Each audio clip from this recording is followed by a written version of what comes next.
Hi, I'm Sarah from Quail Cottage. And I'm Katie from Grown by Lightning Hollows. We're two flower farmers here in Australia, and together we're your bloom mates. Today we're excited to have Nikki Davey joining us from Duck Pig Flower Farm and Truffier. Is that how you pronounce it? Truffier, yeah. Truffier. Yeah. Okay. Yeah, you did well. Google did me dirty there. I even listened Google's to a done me video dirty of a how to few pronounce times it. too. Yeah. I MC an event a couple of weeks ago and had the same thing happen. Like Google pronunciation did me dirty too. So I get it. Rude. Too funny.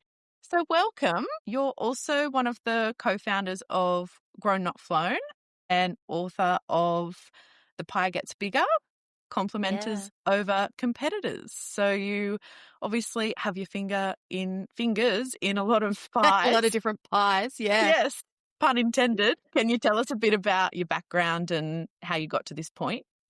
Yeah. Do you know what? I always describe myself as having taken the scenic route in life. You know, I finished high school. I didn't go to university. I was working at KFC. I fell into finance. I did a traineeship working in the corporate world. So my background is predominantly financial services, but I wore a lot of different hats within that financial sector world.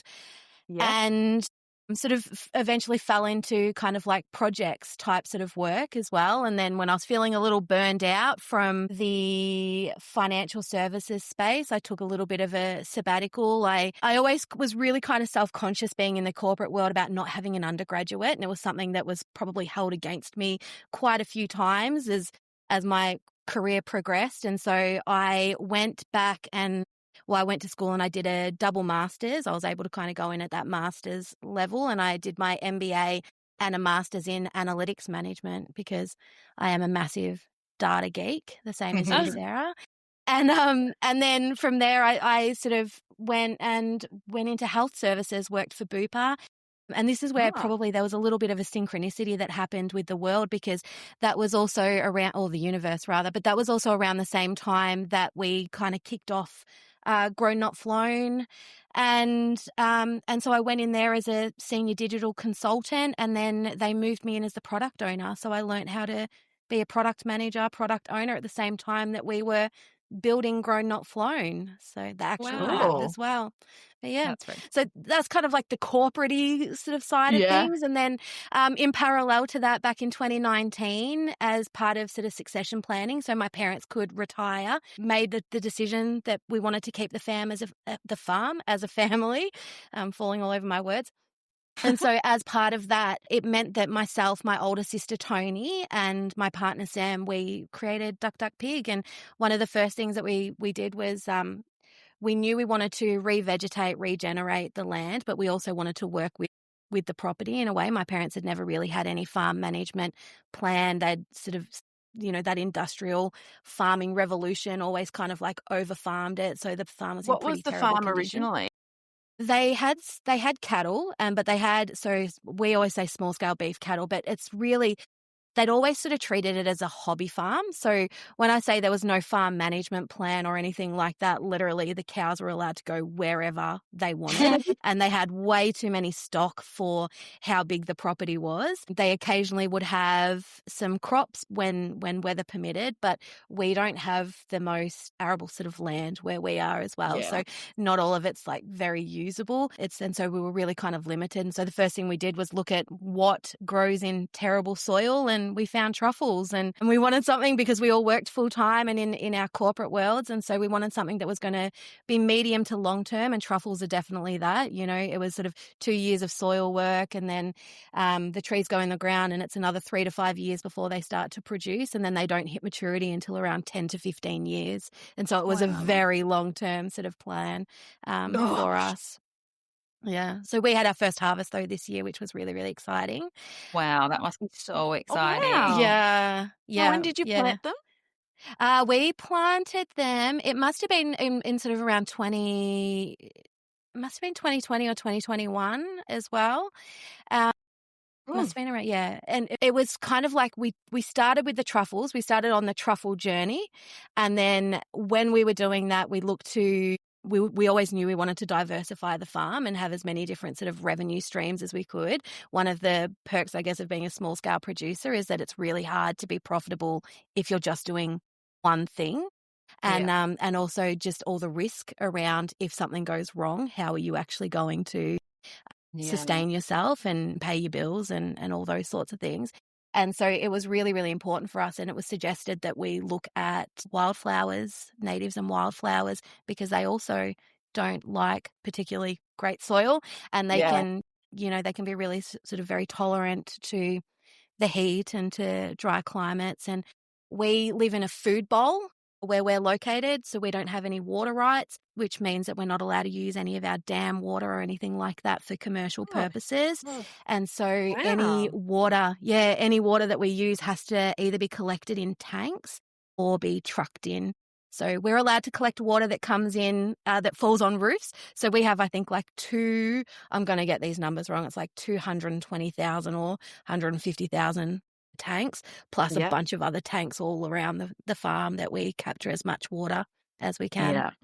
Wow. And when you say it was suggested to you, who was that? Was that like someone who already grew them or kind of an expert in that? Yeah, no, it was actually my cousin Jade and her husband Hayden, who from Ngawari Flower Farm. So we co-founded Grown Not Flown together as well. And so they'd bought a farm in Ngawari, which is just outside of Geelong, and it just so happened to have this cut flower farm on it. And it was back in its heyday, it used to be one of the biggest exporters to Japan with the proteas and wildflowers. And so they had sort of said to us, like, you should look into this. It was doing them. They were doing really well with it, and so they were the ones that suggested. So we put 95 trial trees in the ground, which I know feels like a lot, but we're lucky in that we've got a lot of space. And we had we did with those ones, we had 100% hit rate and they all did really well. And so then we scaled really kind of quickly. We don't have 100% hit rate now, but we had a really, really high hit rate for the first 2 or 3 years, where pretty much nearly 100% of our trees survived. And then we went from having, we went that period of really wet, really dry, really wet, really dry, and it shocked a lot of our trees. And we lost, in particular, our waratahs. So we now have what we call Death Valley, where there's big patches in our flower field in 2 different paddocks where all our waratahs once were, which is a sad sight. Too funny. I feel like we should talk about Grown Not Flown. Let's move on to that. What inspired the creation of it? Yeah, it was definitely like we were new to the industry, or relatively new to the industry, when we created Grown Not Flown. And I think it came really from our own need and what, so Grown Not Flown was really like we created what we wished was available, but we kept hearing the same things. In order to find seasonal, locally grown flowers, it took a large effort. People were having to use hashtags to search social media largely. A lot of micro, small-scale growers didn't have their own websites to be able to easily kind of connect and locate. People's connection with the seasons was really sort of disconnected, and it was also kind of during COVID, where there was a high demand for for flowers just in general, because it was a way for people to be able to connect with their loved ones when they couldn't physically be with them. But imports were also limited coming into Australia. And so there was what felt like this flower shortage, even though there wasn't a flower shortage. It's just that it was really hard to actually be able to find your local grower. And so we just kept hearing the same things over and over again. I think from our perspective at Duck Duck Pig, we were relatively new. We didn't know what our supply and demand was going to look like. We didn't want to overpromise, underdeliver. We wanted a way to be able to find other local growers in our area, to be able to connect with them. And as well as just, have that level of community. And social media is amazing, but it didn't give you that visual map to be able to actually understand geographically where people were located and who might be growing the same things as you and in what regions. And so Grown Not Flown was born. And finding all that information in one place too. Yeah, I definitely had customers find me, but it's also how I made my first connections with other local growers at the time when I didn't know any other flower farmers. It was through Grown Not Flown. Yeah. Oh, that's so nice. And it's been so lovely over the years to hear everyone's stories and And, and we've had people where they'll be like, well, I put my profile up, and someone in particular, Tracy from Flower Door, who does naturally dried flowers and preserved flowers. And she said, she listed hers up on Grown Not Flown as available. And the first version of it was that it was a directory and you could basically catalog what you had available in the different seasons so that people could sort of find you and then see what you had available. And she was like, within an hour or something, someone had contacted her, and we just had so many of those stories, and it was so nice to know that it was making an impact and it was making it easier for people to connect. Yeah, that's so cool. In 2023, you won the AgriFutures Rural Women's Award. What was it like watching a passion project snowball and grow into something that was acknowledged by an industry body? Oh my gosh, it was absolutely incredible. I was so far out of my comfort zone as part of that. I think anyone that sort of knows me, I would say I'm an ambivert, but my natural state is introvert.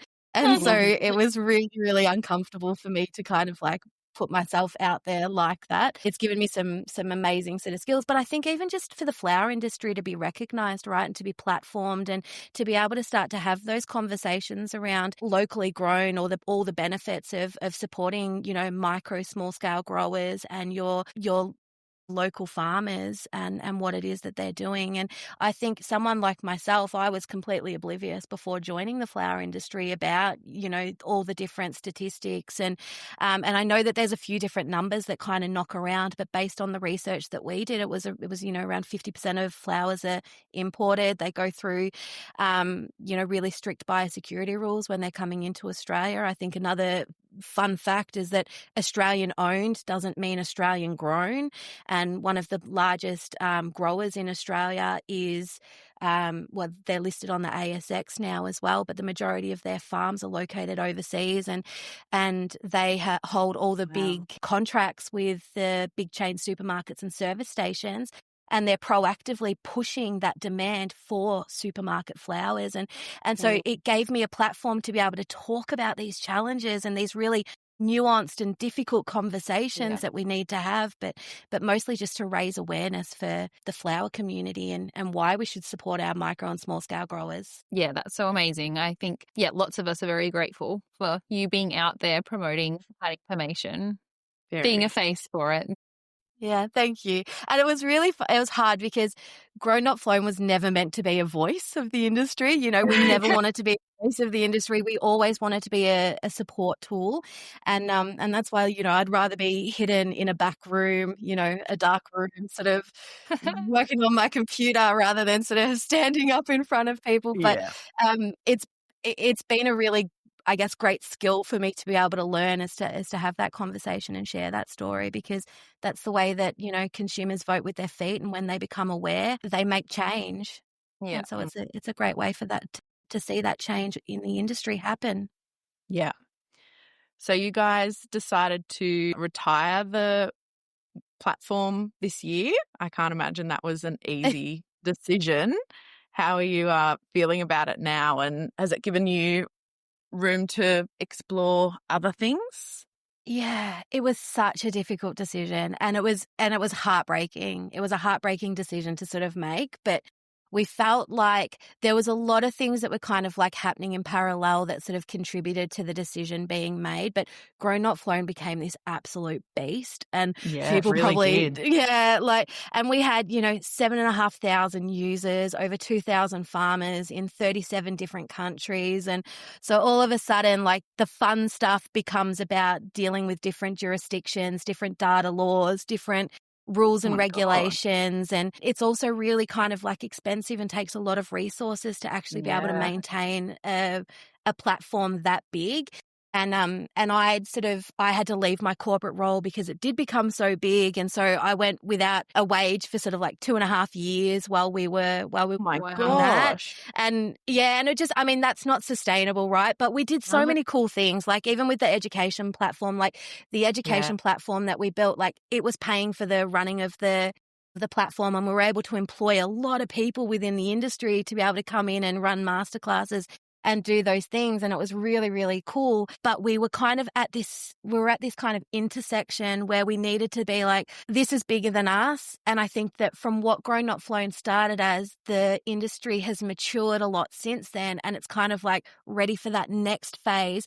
And for me, that next phase needs more people involved. It needs to be really, really kind of like industry led, as opposed to it just being us kind of trying to figure out and build these tools and technologies that are going to continue to support the industry. And so, yeah, I feel like it was my baby for many, many, many, many years. And so it's always really sad and really hard to sort of say goodbye to that. But I am really excited about the next phase and the different projects that we have in the works at the moment. And I can talk about them a little bit, but it's yes, please. Yeah. So one of the things that I was asked, which and again, synchronicities with the universe a little bit, is kind of like, once we made that decision of, get a phone call saying, hey, we're working on this, and it's the Sustainable Forestry Network that's actually kind of leading these conversations, and it's actually working to bring a lot of different people together. But I got a phone call from Rita to sort of say, hey, this is what we're trying to do. Would you like to come on and be our technical co-founder and help us build this sort of platform and really with that global view in mind, and trying to pull people from different areas from all over the globe to kind of come together and tackle. Yeah, so it's called Good Flowers Project. So to tackle what the next phase of Good Flowers looks like. And I think that the industry's there. I think, Grown Not Flown served a purpose for a moment. And I think now that we've retired that, it was the right decision. And now we can start to focus on how do we actually start to talk about, the different versions of Good Flowers, because it's a spectrum and it's nuanced, and there's different ways to be able to categorize flowers. And how do we actually start to do that and talk about that at maybe like a policy level, but also make a difference. Just an operational and day-to-day level as well. So we need to kind of come like top down and bottom up at the same time. Yeah. How cool. Yeah, that's so exciting. And working with Rita too. I came to the Grown Not Flown conference this year, and it was her talk was so. Did she talk? No, she was on a panel, wasn't she? She did the evening keynote. Okay, it dinner. was just her. I was like, I hope I'm not offending anyone by. Oh, no. And then we did a little panel with her. Alan as well. No. Yeah. She did a keynote, and then we did a panel with Alan, and I just facilitated the questions as well for that. So, but she's amazing, Yeah. Talk. It was so great. And she's coming from an academic research background too, right? Yeah. And so it's data-driven insights and decision-making, and that's where we're at now. There was this huge industry data gap that's been there especially in the Southern Hemisphere, where so much of what we do is dependent on the Northern Hemisphere and the information that comes from there. But she's tackling it from that, that research academic background, and they've got their which is amazing as well with the Sustainable Forestry Network. And then it's about now kind of like, I guess, bridging that into the operational day-to-day, helping sort of like larger corporate. So I think a good example is if you look at goodfish.org, I think, and it's sort of that same kind of similar concept of what we're trying to do with Good Flowers, or what Rita's trying to do with Good Flowers as well. I'll restrain myself and look after. I don't want to look now, but I'll look after. Is there any sort of timeline of when we might see something from it? Yeah, hoping for the new year. So I'm going to be honest here, I'm the bottleneck right now. Don't you hate that? When you're the problem? Yeah, I am the problem. So it's been they've like Rita's they were part of I think it was called the Hatch Accelerator program earlier in the year, where they really conceptualized what it was that they were doing, and that was kind of like when they gave me the tap on the shoulder, as well as sort of as part of that, and so they're so keen to like go and to move with this, but they're also still in a lot of conversations with in particular with some of those international groups and bodies around what this is going to kind of like look like for the industry. But from a technical perspective, it's going to be me that builds the platform and kind of takes care of it from that technical side. So yeah, I am the blocker there. So hopefully in the new year you'll start to see some movement around it. Yeah. Yeah, I'm just trying to wrap my head around how you manage all this. I have ADHD. Yeah, us too. It's the only way. Hence why when you're saying that you're the bottleneck, and yet here you are being on our podcast. Classic. I love these things though. Did you say you've got like a off-farm job? Is that not related to? No. So I started working again at the start of this year for a not-for-profit. So I actually work for Life Saving Victoria at the moment doing their strategic planning and continuous improvement. And so part-time. So it was really important for me. I needed to find community again after having sort of really kind of by myself alongside our Grown Not Flown technical co-founder. But it was really important for me to find a level of community again and to be able to work with people. And I wanted to work for an organisation that was purpose-led in what they were doing. And so I feel really, really lucky to have sort of landed the job that I have at the moment. And I get to sort of help on really cool things, but I'm essentially helping them to operationalize and scale. They've grown really, really quickly in the last few years. And it's probably one of the things that I specialize in, actually. Like I worked on, from my corporate background, I worked on the Banking Royal Commission, so a lot of the remediation activities that then led into the Banking Royal Commissions, which was kind of going in, and I kind of go in and I help clean up things and operationalize and streamline and make things like better, like so that it's easier and better. So putting systems and processes and controls in place, and then you get to walk away when you're bored. Yeah. And then I get to be like, my job's done here. Yeah. On to the next thing. See you later. Yeah. Yeah. So I feel great. like, yeah, they're the things that I love doing. I love solving problems and making things better. So it fits well. That's perfect. Yeah. Well, speaking of being a data nerd, have you always approached the flower farming as a business? And if not, how did it develop that way? Yeah, it was definitely it was something that we've always thought about in terms of running it as a business. The thing that we were probably a little unsure of when we first started was around how we were going to sell our flowers, or what was that going to kind of look like long term. But the decisions that we made early on was that even with the proteas, we have sort of 2,000 or 3,000 in the ground now, and about 17 acres under flower, and they're still establishing, so we still don't have that consistent supply of flowers. But it was we made a conscious decision to have a smaller volume of plants, but a higher number of varieties, because we wanted to be able to service our local area. We didn't necessarily want to go into wholesale markets. And so we made a lot of sort of data-driven decisions around what it was that we were looking to achieve with the farm. But I think one of the biggest things, or one of the things that I find where my real data nerdiness kind of comes into this, was actually more so with the truffles. And what it was as when I was doing my analytics masters, as part of the capstone, you needed to do a big data project as part of it. And so we don't have a weather station on farm. And so I used all open source data from the Bureau of Meteorology for their rainfall, got the weather stations all within our area, and created a predictive model based on what we needed for the truffles and based on historic rainfall data, created a predictive model, and then was able to understand what was the risk around rainfall water constraints within the farm, and actually found that the water truckage was the bottleneck for us. So even if we had to buy water to bring onto the farm, that we kind of understood what that cost would look like if we had no rain, or if we had a low level of rain, versus if we had to, all the different scenarios, best case, worst case. But yeah, so it was things like that. That's where I really kind of geeked out, was actually being able to figure out what our water requirements were for the truffles, and then that's kind of flowed on to the flowers as well. I love that you used something that you had to do as an excuse. Yes. Oh, classic. I love it. I'm all about efficiencies, I tell you. Yeah. Kill two birds with one stone. Yeah, two for the price of one. And you mentioned that you were keen to diversify the farm. And so you've got truffles and proteas, and now adding a cafe. Can you kind of talk to us a bit more about the thought process there? Yeah.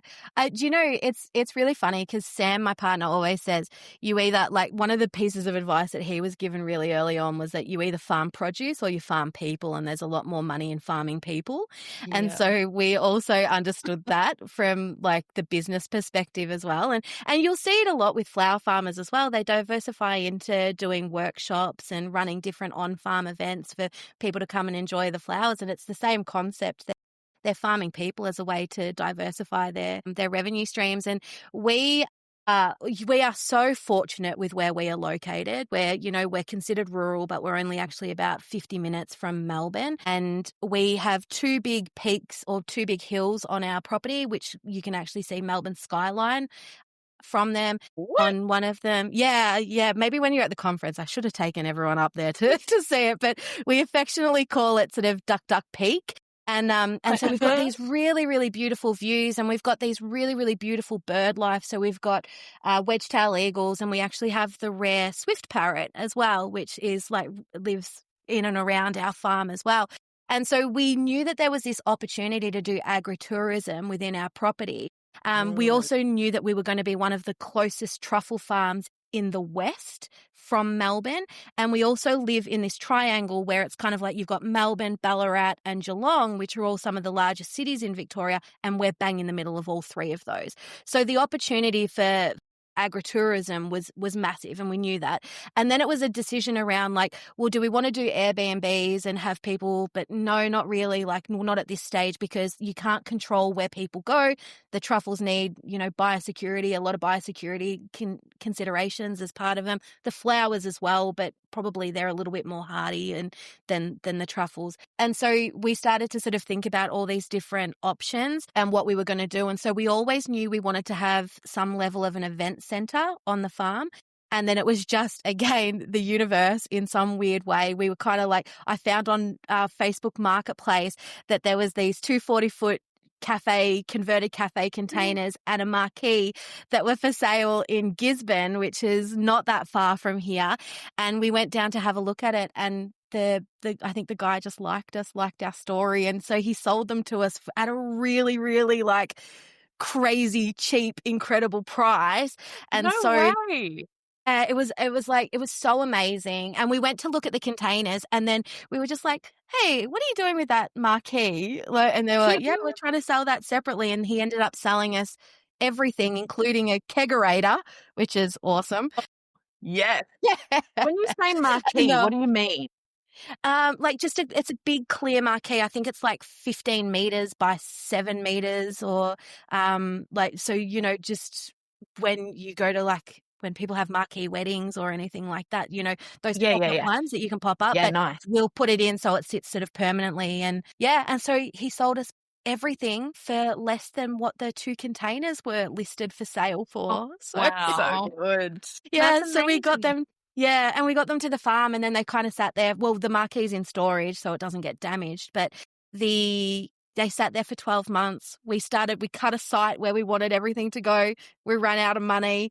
We couldn't do anything. We're in the middle of succession planning, which is also kind of where we're formally transitioning the farm into our name so that we have the asset to be able to sort of, like, invest back into the farm in a big way. Yeah, so it's just, I don't know, like, it was just, it wasn't what we initially had in mind, but it came up at the perfect time, and it's been a really great choice. So we moved the location for where we wanted it. And actually, I think it's a much better location. And the site, when we have the funds to sort of finish that, we'll probably put a more permanent structure up there, and that'll be, you know, a form like a wedding venue or a space for people to be able to rent out. I mean, they'll be able to rent out the marquee and the cafe as well. But yeah, so How exciting. yeah, lots of things happening. It's a bit Yeah. wild.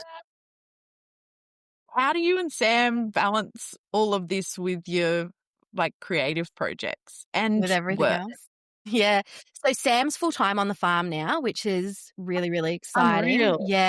Yeah. And so it was probably a good opportunity. Like Sam and I almost kind of like swapped roles in the sense that I went back sort of to part-time job and he'd left his role. He was working in On Grown Not Flown with us for a little bit as well, for probably about the last 12 months at part-time sort of kind of capacity as well. But yeah, so he works on the farm full-time now, which alleviates a huge amount of the pressures around kind of just the coordinating and the logistics of everything that we're doing, and it means that we're able to kind of like really ramp things up a lot with how quickly we're able to kind of move, which is really, really good. So that definitely helps. And I think it is like, I'm just someone, I thrive being busy, you know.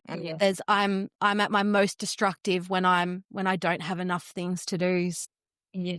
Like a puppy. Me too. Yeah. A really big one. They can do a lot of damage very quickly. Oh, yeah. Too funny. Since you've been involved in the industry, have you noticed any common business blind spots that growers might have? Yeah, it's a really good question. And I think it's so interesting. And I think one of the things in particular is that I think that we tend to talk down the industry when we talk about it as growers, and we don't mean to, because I think that we don't feel validated that it is a business and that it's a job and it is what we do. And I think that as a result, or we feel like we're constantly trying to convince people that what we do is an actual sort of like, it can be a career and it can be a job and it can be it can support your family and revenue and pay for your lifestyle and all those sorts of things as well. And so I think one of the biggest things is that we have a tendency to not think about it as a serious business. We might think of it as a side hustle or as just something that we do because we enjoy it. And I think that we need to be better at sort of like owning that this is, a valid job and something that... Yeah, I totally agree. Yeah. Yeah, I feel like that's something that I've been really aware of since we've started the podcast, because, I mean, it's been quite time consuming and it's kind of tipped flowers into taking up more of my life than my off-farm job. So I found that really interesting. And I guess, I have noticed how differently I speak to the people in my life about flowers than how I speak on the podcast. Like, it's kind of just highlighted that for me as, I guess that I do talk it down a lot, and I don't it's just this little part of my life that I do on the side. But it's not. If you looked at the time I spend on it, it's the thing I spend the most time on out of everything. I think because it's not a known thing. So it's very foreign to people outside of the industry. And because it's an interest-driven thing as well. Most people start not because they want to make a lot of money. Because they love it. So it's easy to diminish it. And I think also, like, it's not like we have a really, really strong industry body, right? Like, we've got all these like tiny little industry bodies that are all around and they all kind of fight each other. Not all of them, but some of them fight each other. And so I think that it's also like, if out in the ag space, it's kind of like people don't really kind of like know about us or kind of necessarily like take the industry as seriously as what it actually is. You know, the flower industry, I think in Australia, from a few years ago anyway, was like $277 million, right? And it's like 70% of growers are micro to medium sized, which probably means that value isn't actually even accurate, because there'd be so much data that'd be missing from that as well. Absolutely. And I think it's also kind of some of those things is that, you know, we don't have a really strong industry body advocating and letting people know that this is a valid industry. And I found with Grown Not Flown and sitting within the ag tech space in particular, it was an uphill battle trying to have people even understand our industry, because they would automatically make an assumption that we were something like a Lovely, the online ordering platform shop for people to order, floral boxes. I'm not sure if it's like really well known, but it was always really interesting to see what Grown Not Flown was compared to, even within the ag tech space, and people just didn't know where to put us. They just didn't understand where to put us. And I think that it is hard and you're right, like a lot of people come into the industry because they love flowers or they're wanting to sort of like give it a go and see how it is. But it is just really about us starting to like think about it as a business and operationalize and focus on strengthening the industry and that awareness piece as well. Yeah.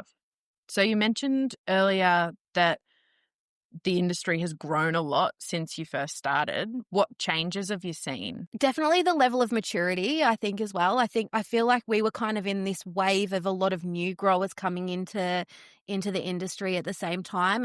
And one of the things that it sort of felt like every time, a new grower started, they'd be starting from scratch. And it's not like that now. There's a lot more sort of education and even sort of Australian literature. There's, Beck from Serenade, Marty from QC Flower Farm, like both of them have books now on dahlias, which is really, really amazing. And we're starting to actually capture some of that Australian knowledge, and podcasts like yours and Beck's Dish the Dirt as well. Like, I just think there's so much more sort of strength within the industry and everyone sort of coming together from where we were probably 5 years ago when it was still really highly fragmented and people had sort of maybe a level of community, but not the national or global community that we have and see now. Yeah. And people are much more excited to share resources and excited to make resources, I feel, as well. Yeah. I definitely agree with you there as well. I think we were coming from sort of a lot of sort of, resource guarding in particular around information, a lot of maybe like, and I think that could also be a little bit of a generational thing and sort of people wanting to protect their IP. And it's been really interesting for me to kind of learn a little bit more about some of the other areas as well. But you hear that there are some people that, when they pass away, that literally they didn't want anyone else to have their particular type of flower. And so it dies with them. And you're like, but surely that should be a really great legacy. And I think that we're kind of like leaving those older kind of thinking patterns behind, which I think is really, really amazing too, because it's the industry that loses out, and it's the consumers and the people, Now, full disclosure, we've had a little bit of a technical difficulty, and we're now recording the second half of this podcast on another day because our recording got lost, which is really sad, but it's an extra chance for us to chat to Nikki, which is nice. So we're going to talk a little bit about your book. Can you explain your complementers philosophy and why it's central to your book, The Pie Gets Bigger? Yes, absolutely. And also, full disclosure, I've had a voice transplant since we last spoken because I've got a head cold, so I'm a little extra nasally. So please excuse that as well. So The Pie Gets Bigger, it's really about sort of having an abundance mindset, I would say. And a lot of the time when we're in business, we think of it as being finite, and that's sort of like finite resources, finite opportunities. And the pie is a really great analogy for us to be able to use, because everyone thinks that they're kind of fighting for a slice of that pie or that market when we're talking about business. And it's just simply not the case. And so part of what I wanted to do was to sort of use a lot of different use cases and then provide a structured way or framework for people to start to think about business and shift their mindset away from thinking that we're all fighting for that same piece of the pie. And so the complementers over competitors is all about growing the pie together, finding those different industries, or business partners. It can be within the same industry as well. And I've got different use cases, particularly within the agricultural space, that really sort of highlights and showcases how we can do that. Yeah, can you talk to us a bit about the case studies from the book? I know offline you mentioned, well, actually, and in the previous recording you mentioned the cranberry industry. Yeah. I use two different agriculture examples within my book. So the cranberry industry is a really interesting one because they work as a co-op. And it's actually ocean spray, which a lot of people don't realize. And so back in the 30s, they established a co-op where they vertically integrated. So they manage every different aspect of the supply chain. And as part of that, they took a seasonal product that probably wasn't as highly demanded as what it is today to a year-round product that is now available on our supermarket shelves as both cranberry juice and also craisins. I always forget the name of what they're actually called, the dried cranberries as well. But they were innovative with what they were able to do, but they created and grew the value of the industry as a whole by working together and vertically integrating and creating new opportunities so that it created that year-round demand for their product and their produce as well. The other example that I talk about is the banana industry, and that's actually within Australia. And this is sort of, it's going to show my age, but it's also, there's been the nostalgia factor that sort of sits with it. But back in the 90s, the banana industry was very similar to the cut flower industry in that it was being threatened by, there was huge biosecurity threats that were happening. There was market volatility. There was competition from imports. The pricing of bananas was really, really unstable. And so they created the Australian Banana Growers Council to actually put a campaign together. So as opposed to sort of all the individual growers trying to sell their produce, they wanted to raise the industry as a whole, and they did the Make Those Bodies Sing campaign. And so if you're sort of like an 80s, 90s baby, you'll remember those campaigns, and it was a really, really catchy tune. And then just sort of more recently, they hit that nostalgia factor trying to bring it back with all those kids that were kids in that now being adults and having their own kids sort of thing. But what it did was it raised the profile of bananas and the Australian grown banana demand for the entire industry, which was absolutely incredible. So cool. So what does that look like, or what could that look like for the flower industry? I think that the flower industry has so many opportunities to do something similar. I think that, we face all these same challenges as the banana industry in particular, but also the cranberry industry too, in that it's really seasonal. We might not have produce sort of like year round. So how do we start to innovate and create that consistency? We bring the standard up, we create that demand. And so I think it is through doing things like Australian grown campaigns. I think it's about being innovative with the Australian flower products. One of the most successful posts that we ever had on Grown Not Flown was around the dried flowers. So I think that there's a huge opportunity for us to start to, rather than just sort of think about flowers as a fresh produce, starting to think about how in other ways that we can do that. And there's some really great farms that are doing this. So Chintin Botanicals in particular, they are distilling a lot of the scents. They're using them for bush foods, like they're creating food products and all sorts of different things. Cool. Yeah, and there's some really, really great things that are kind of happening, and that are things that people are doing, experimenting with drying the different flowers, how they can be used, using them in different art products, or to be able to doing natural dyes and all sorts of things. So I think it's just about us sort of starting to think, how do we raise the profile of Australian grown flowers, and then how do we extend our seasons so that people want Australian flowers no matter what type of product those Australian flowers are within. Yeah, absolutely. Can I know you want to ask a question. Can I jump in first? Actually, it might be the question you're going to ask. No, I'm honestly, I'm not sure where to go. You go for it. What does that look like as far as the complementers over competitors side of it? Yeah. So working together. Working together, yeah. So I think something like what you've created with the harvest is a really great example of that. I think a lot of the challenges that we have within the Australian flower industry in particular, around 70% of the industry is made up of micro to medium-sized growers.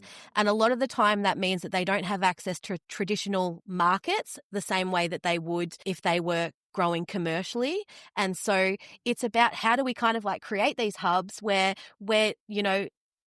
to make it as easy as possible for people to also be able to buy at the volume and the consistency that they need to be able to buy, so that it's people's first option. So I think that that's one of the really great ways that we can start to sort of like work with other people, is look at creating these different collectives, or working with your neighbours, or working with other people within your local regions to actually be able to grow the pie and the demand for flowers. Because if somebody needs a certain number of stems for an order and they can't get them all from the same person, then their easy option might be to go into the markets and buy wholesale. And so by making it as easy as possible for consumers to buy from multiple growers, that's a really like sort of like great way to be able to do that. I think the other way is to just sort of to look to see how you can sort of like better work with people that is also sort of within the industry. And I think we've also seen a lot of really great examples of this where, you know, different growers work together to host workshops or to bring different types of value to what it is that people are really sort of like offering as well. I think when we think about sort of like the collaborating with people, it's like we build something, we do something together. When we're talking about complementers, we're talking about that we make each other's offering better just by operating within the same ecosystem. And so it's about, you know, farmers markets, stalls, whatever, roadside stalls, having a little like food and flower trail. There's so many different ways that we can create additional value, create additional demand without us feeling like that it's a zero-sum game where we're all fighting for the same piece of the pie and essentially, you know, driving prices down by being competitive with each other. Nobody wins in that game. And how do you feel like the kind of, I guess, connection between collaborating and also having an individual brand as a farm? Like, do you feel like it's something that's kind of a compromise, or can it work? I think that it can absolutely still work. Like, I think that your story and what makes you individual is also what makes you great at what it is that you're doing. And there's so many ways that you can complement. It doesn't always necessarily have to be within the same industry as well. And actually, the biggest benefit comes from when we cross-collaborate and cross-pollinate with other industries as well.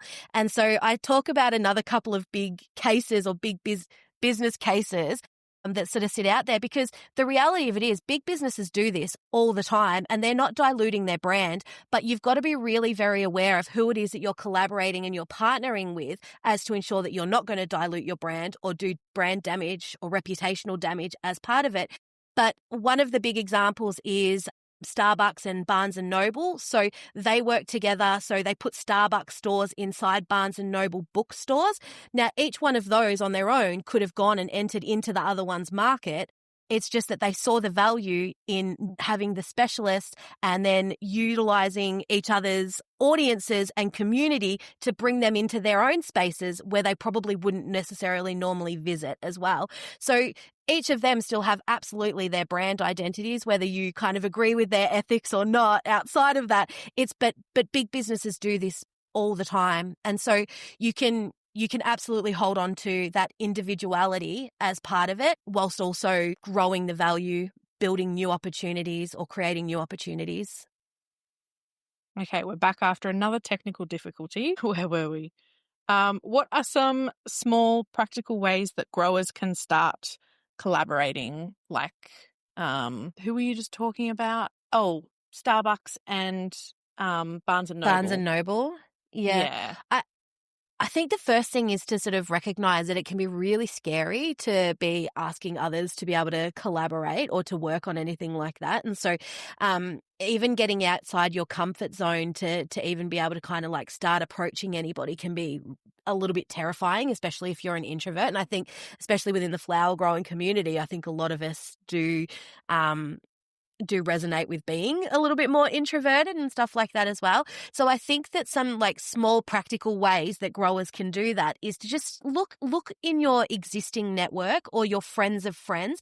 And if there's any other small businesses or different ways that you might be able to kind of work with other people to sort of get your product out there more, or to be able to do something completely outside the scope of what it is that you would normally be doing. And they can be all sorts of things. It can be approaching local cafes, local artists. We did a Sip and Bloom event recently where basically like it was a whole bunch of different stalls popped up at a local winery. We've also provided our flowers to sip and splatter events where people have then used the flowers as inspiration for painting. We've done whole lots of different like activation activities, working with local community groups, going and doing like truffle demonstrations and those sorts of things. It's just basically like any opportunity that there is for you to kind of like talk about your business or share what it is that you do or share your produce and products, those sorts of things as well. So looking looking sort of as locally as you can to probably begin with, your local network, your local community, and then start to sort of like expand it out from there. This is like a very small scale thing, but like something that you said then kind of prompted me that I sold flowers from my daughter's preschool earlier in this year for Mother's Day, because they bought a bunch of flowers off me that they were just taking apart to like decorate the area they had for their Mother's Day morning tea. And then they were kind of like, oh, if you wanted to bring some flowers down for the mothers coming to the morning tea to buy. And I was super skeptical. And like, I just did it because I can't say no. But I didn't think they'd sell, because I was like, well, it's mums coming. They're not going to be buying themselves flowers, but they all sold. And then they asked me to do it again later in the week for their like other group. And then so I took more down, and they all sold. And it was like a really sweet little community thing that was a whole lot of people that wouldn't have known I exist, because our preschool isn't it's not particularly close to our house. And we don't really know a lot of those families, as opposed to like our daycare where our kids have gone for a long time. We know lots of the families there, and it's really close to our house, and we already know those people. But yeah, this was kind of just like an extra community of people to meet and get a chance to have my flowers. Putting yourself nice. in front of a different group of people to normal. Yeah. And it was like really sweet that they kind of like, you know, the flowers were a part of their celebration, because they did a whole lot of like crafty stuff with them as well. Yeah, it was really cute. Yeah. I love that as well. And we probably actually didn't talk about this much, but early on with Grown Not Flown as well, we were approached to do something similar, which was essentially provide a whole bunch of stems for a school to do Mother's Day bouquets for the kids. Nice. And actually they wanted all the seconds and short stems, because their little hands can't hold much, like, you know. And so it was a really great way for us to use flowers as well that we wouldn't normally have sold, but also, so I love that as well, Katie, because I think that's such a cool story, and that's exactly the sort of thing, is that it's just about kind of like having that casual conversation and seeing what ideas spark. Yeah, totally. Is there anything that you wish more growers understood about business and mindset? I think it's really just to kind of like to treat your business as a business. And I think that it's to sort of anytime that there is something like a repeatable task, put a process, put a system in place, think about like understand your data, understand what it is that you're doing on a, you know, the value that you bring, the story, your purpose, you know, like all of those things. Because I think that when you take that time to invest in understanding who you are, what you do, what you're good at, what you're not good at, which is equally as important, because then you know, like you either stay away from that and just focus on the stuff that you're good at, or you go and you try to upskill yourself around it. But I think it's about really having a really, really sort of strong identity of who you are, what it is that you're doing, your North Star. I think as well, like as small businesses, it's really easy for us to get distracted by lots of different opportunities. But if it doesn't align with what your strategy is for your business, and it's only going to distract you from the things that you want to work on. So if you want to work on doing workshops and having on-farm events, and you get this opportunity to do something that's going to take you away from your business, and it might, you know, you might have exposure to thousands of people as a result of it. But if that doesn't actually help you get people on your farm, then it's not the right opportunity for you. And I think it's about being really sort of refined and focused with what it is that you're wanting to do, and make data-driven decisions. I think that that's really, really sort of important as well. I like that answer. Except, did it make you think at all? So, like, is a podcast going to help our business? Yeah. No, that's for community. That's right. Yeah. And because so we can't help ourselves. We're servicing the greater good for the community, right? Yeah. I also think that's a really great point though too, right? Is that not everything has to be for business. The same way that you don't always grow flowers that are profitable. Sometimes you do things just because simply they spark joy and they help fill your cup to enable you to keep doing the things that you want to do for your business as well. So absolutely think the podcast is a complementer to all of your flower farms. But I also think that if it fills your cup, then that's what matters as well. It usually does. Not tonight with all these technical difficulties, but you're making it better, Nikki. You've done well. You've done well to sort of work through them. Yeah. Thank you. What's one of the biggest shifts you'd like to see in the Australian flower industry? I think it's the continued demand for seasonal locally grown flowers. I think that the micro small scale growers in particular have such an opportunity to be the real dominant players within Australia and within the flower industry. You've got the advantage of being agile. You're able to change season to season. You've got seasonal variety that sort of, so like really continue to understand those strengths and sort of build on them. But I think that it's just continuing to sort of beat the drum for seasonal, locally grown and all the great things that come from doing that, like from supporting your, local farmers, local communities, your micro economies as a result of it. There's so many great reasons to support it, and there's so many great ways to spin that story and to educate consumers and to be able to work more closely with your florists and your retail and wholesale partners. But if anything, it's just, that we continue to sort of drive that seasonal, locally grown message. Totally agree. Yeah, for sure. So we're getting to the wrapping up end. But before we do that, we've got some quick fire questions. They don't have to be too quick. Feel free to expand as you like. I feel like last time I asked you at this stage, I needed to go to the bathroom. And I was like, okay, no, seriously, we're being quick. But now That's I feel so funny. yeah, That's like right. I'm actually like so much more relaxed this time, despite the issues. Anyway, okay. What's your favorite flower to grow? Oh my goodness. It changes almost every day. At the moment, I'm really, really loving Billy Buttons and Banksia Dryandra. They're kind of like, they're the ones that I'm really, really enjoying at the moment. I do have such a sweet spot for proteas.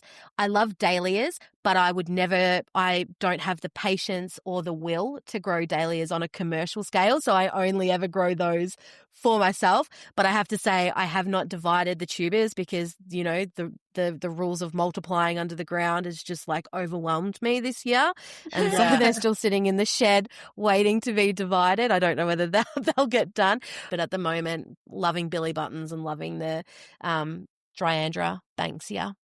I feel like that's just one of the things that is to love about flower farming is that there is always it is always changing. You're not going to have a flower that produces all season generally. Yeah, it's such a novelty. Everything is a novelty. Totally. Yeah, and there's nothing more special, is there, than sort of like seeing that first flower like on the plant as the seasons start to change and how exciting you get, or like the lessons that you learned. Like we've got one leucospermum in particular that when you leave it on the tree, like on the plant a little bit longer than normal, it goes from being, it's kind of like a yellowy orange to like this really vibrant pink, and it's like it's so fun when you find those things as well. Yeah, worth leaving on the plant. Yeah, definitely. Is there a business tool or practice that's been a game changer for you guys? I think the biggest thing for us has just been it's really just been sort of investing in understanding our data and being able to make data-driven decisions on the farm. And that doesn't mean you can do that in all sorts of different ways. You don't necessarily have to have any necessarily formalities around it or really kind of intensive spreadsheets and those sorts of things.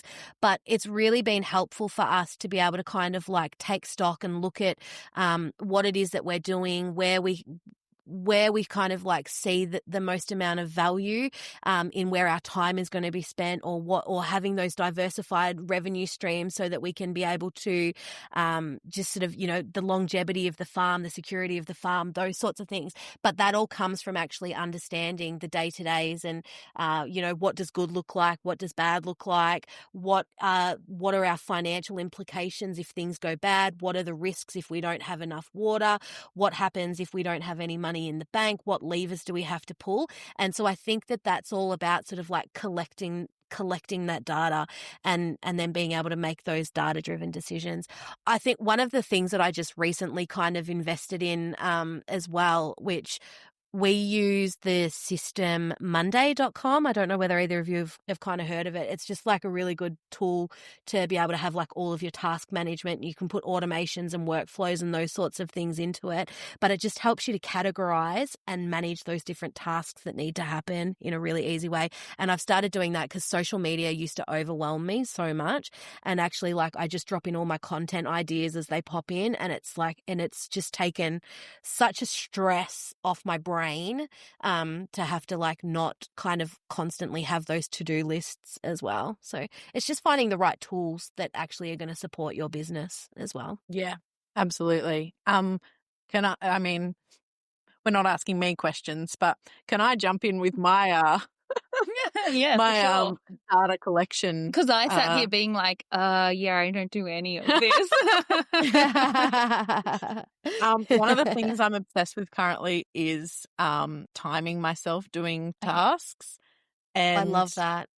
I find it so interesting. And I've got like a little tab in my spreadsheet where I put it. I mean, it's not like it's not a pretty spreadsheet. I wouldn't want to share it with anyone. I literally just dump in one column what the task is and then how much time it took and like the quantity that I got done. So if I'm like harvesting, stripping stems and bunching, like that sort of thing. And I started doing that because there were certain crops that I just wasn't sure were profitable. Mm-hmm. And I wanted to look at the labor going into them, and it has been so interesting. Yeah. And it actually did turn out that the crop was profitable. It was pansies. Oh, yeah. Okay. And I worked out like my profit margins and things, and yeah, definitely growing pansies again. Yeah, it's nice. fine. I was just in a bad mood because my back was sore from harvesting them. You need to add into that spreadsheet getting massages or something like that as well. Like, Yeah, totally. to counterbalance like that sore back. Do you have a dream industry collaboration you love to see happen? Oh, do you know what? I think there's so many fun collaborations that are happening at the moment. I love that there's a lot of stuff happening with like Merry People, and there's a lot of like different coveralls and overall like collaborations that are happening. I love seeing any type of collaboration, if I'm honest. I love that there is a real kind of like spotlight and celebration that's happening within the flower industry, just sort of like overall. And I love that we're kind of where we've previously been kind of like the forgotten cousin of the horticulture, floriculture world. It feels like we're kind of like having our moment, and which I really, really love as well. But I think it's just any collaboration where lots of really great organizations are kind of coming together to do things. I think we've got a really exciting collaboration that's happening with the Good Flowers Project with the Sustainable Floristry Network. And then there's going to be a couple of other like some international bodies that are also going to be included as part of that. And so I think like I'm feeling really energized and excited by that for the industry. But any opportunity that there is to celebrate, I'm loving it. Love it. Well, I think that's a good place to end. Where can listeners find you? Oh, there's lots of places. So, where I lurk everywhere, just so you know. The Instagram, our farm Instagram is duck.duck.pig. We also have a TikTok account, which we don't use as frequently. You can catch me on LinkedIn. If you're interested in checking out my book, it's available on Amazon to order as well. I'm also on Instagram, and I also have a TikTok. I can't remember what my TikTok name is. I think it's like very_Nikki or something like that. Or under Milking Ducks. I think it might be under Milking Ducks, which is my new kind of like main business that I'm doing all my creative projects under, which is exciting. It's kind of like the umbrella. Yeah. And it's kind of like a bit of a nod as well to Duck Duck Pig with the duck. But I don't know whether this is interesting or if I've already said this, but people always are like, why milking ducks? And I was like, I just think it's so funny because ducks, they can do all these things. They can run, they can, they can run really fast. They can fly, they can swim. They taste delicious, but they can do everything except you can't milk a duck. So it's all about making the impossible possible. Oh, I love it. I was saying to Katie, when we were sending you the invite for this, I knew your email off the top of my head, and I was like, oh, it's just very memorable. I wonder if that's the reason that she came up with this name. Milking ducks, yeah. No, it was literally like, I just thought it was really funny, and yeah, just a little bit of a nod to our farm. And well, thank you everyone for listening, and thank you so much for Nikki for bearing with us and putting up with what has been our most challenging episode to record. And I hope that it comes together because I hope it comes together and is enjoyable, because for us, we have taken so much. I think even speaking to you twice, I have taken more on. So yeah, I feel very privileged to have had you on, and I hope the listeners get that as well, even though it's a little bit bits and pieces-y. Thank you for having me, and I think you both are doing such an amazing job, and you're collecting so much important information for the Australian industry as well. So keep doing good things, ladies. Oh, thank you. Thanks, Nikki.